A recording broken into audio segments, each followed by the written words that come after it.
Well, good morning, TikTok, and happy Labor Day to you. So, Ed over here at FICM Repair.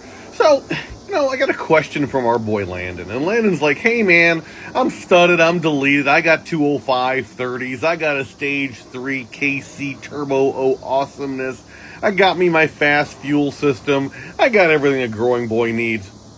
I'm good, right? Yeah, good, yeah, we're not gonna have a problem here. The answer is we don't know. And I know that no one wants to hear that answer, but the answer is we don't know. Someone says I'm studded and deleted, perfect, but we all know it comes down to who's holding the wrenches. It comes down to, did you put in new cylinder heads or did you reuse the ones that you had? Metallurgy is a thing, right? Steel gets tired, iron gets tired, right? So do you have new heads or did you reuse your old heads? It matters. Did you take a sharpening stone, run it over a lapping plate, and go ahead and verify that you ended up with a profile that's right in the line of what the cylinder head gasket manufacturer needs and wants and seeks? I don't know. Did you go ahead and are you running, like in that case, hopefully if you're running that kind of power, hopefully he chose ARP 625 studs. They come with the inner roll bolts. If you didn't do that because the budget just wasn't there, I get it. But, if you didn't do all these things because the budget wasn't just there, I get it. But please understand that when you elect to not do these things, you're yanking, you're pulling, you're grabbing for reliability. And is that what you want to do?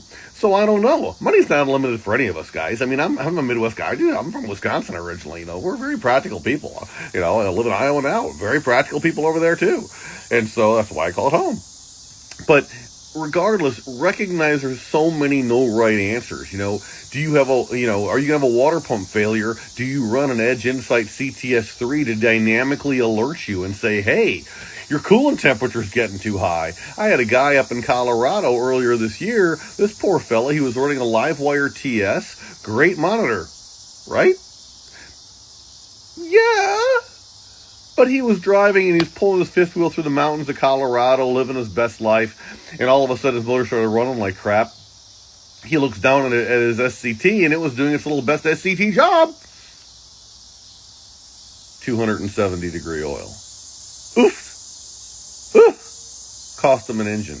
Had he been running the Edge Insight CTS3, the answer would have been no. It would have beeped at him when he hit 225, assuming he had it set up for alerting there. And if you don't have it set up for alerting there, what are you doing? 225, set up for alerting. Don't be exceeding 230. Try to keep it under 225. And it'll make a difference. Things don't like to run that hot. They just don't. And so you go ahead and you realize the truth of all of this, and all of a sudden, life is just pretty darn good for you.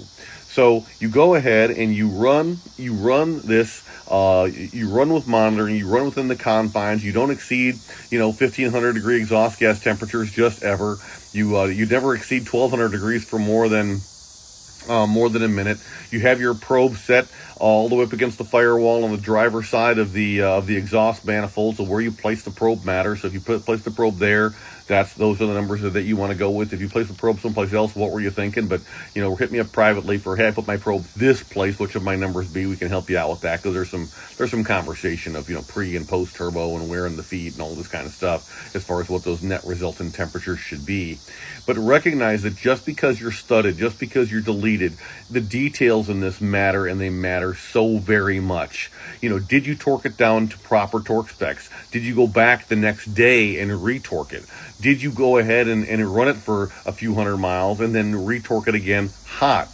All of these things affect reliability. They affect long-term viability. They affect whether or not you're going to have the vacation with your family. It's Labor Day. Hopefully I'm the only one of y'all working. You know what I'm saying? And only here for another 3 minutes or however long this video lasts, right? So what you want to do is in an idyllic world, what you would want to do is you would want to go ahead and save your pennies, do it once, do it right, and move on and enjoy your time with your family, right? Enjoy your truck, knowing that it's just going to work. But when someone says I'm studded and deleted, or someone says I'm bulletproofed, we still have the same question. The question is, what does that mean? Does it mean that you're good? It so depends. Are you reusing intake manifold gaskets? Technically, they're reusable, but God, do you want to take a chance on that, right? Did you get new heads like we talked about? Are they ported? Are you keeping your exhaust gas temperatures in check? What about what tuning are you running on those 205/30s? Are you balls to the wall? Are you driving like a 17-year-old? All of these things, and no disrespect if you're 17 watching this. Hopefully you understand the reference. But when you're not 17, just saying, you're going to understand what that term means. And so all of a sudden, for now, just trust the old guy on the other side of this video. Your perspectives on life will change as you get some gray in you. So tires aren't free, but neither are engines. And the last thing you want to do is put a window in the side of your block.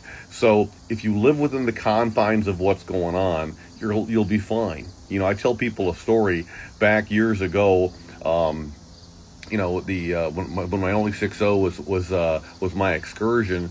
The excursion was out. A family member had taken it out and what they needed to do with it, and so I was left with a minivan. And I needed to move a camper. Well, the minivan, 3,800 pound tow rating on this minivan. Camper is 12,000 pounds. The camper only needed to move like 100 feet, right? 100 feet.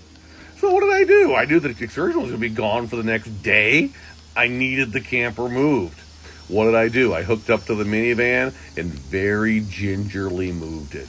Was I breaking any land speed records? Sure weren't. We're talking 2 miles an hour, right? 1 mile an hour. Just enough to get it gone.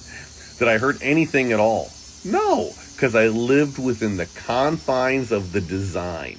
If I had gone on the expressway with that, what's the word for that? Suicide. Stupidity, Darwin Awards. These are all terms that come to mind, right?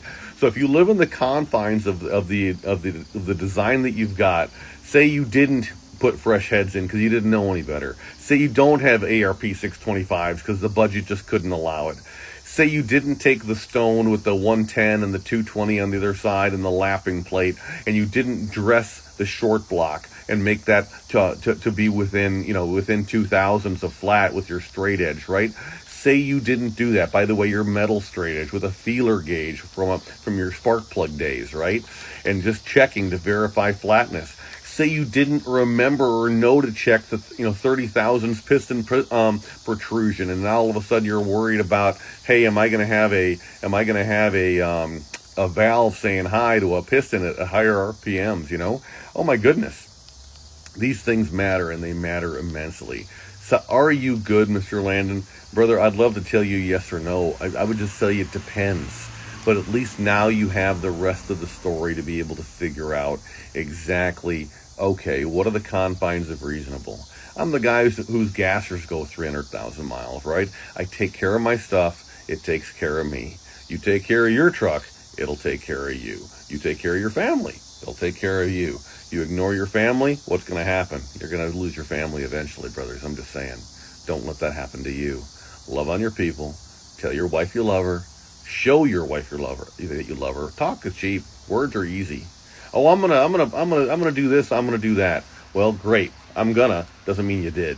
So I'm gonna stud my truck one day. I'm gonna take care of that oil change one day. I'm gonna go ahead and do this one day. I'm gonna go ahead and pick up that additive. I'm gonna go ahead and pick up that Hot Shot Secret Everyday Diesel Treatment from FICM Repair because that Ed guy says it's awesome. Because by the way, it's awesome. I'm gonna. Unless you do it, you haven't done anything. All you've done is filled the air with hotness. You should apologize to the trees for giving you oxygen. Get it done, and you'll be good. All right? I hope this helps. Don't mean to bust your chops too hard, but a little bit. It's always good. So, know it all comes from a point of love, right? So, God's good. He loves you. So do we. So, FICMRepair.com. We're all in this together. Appreciate you guys. Take care.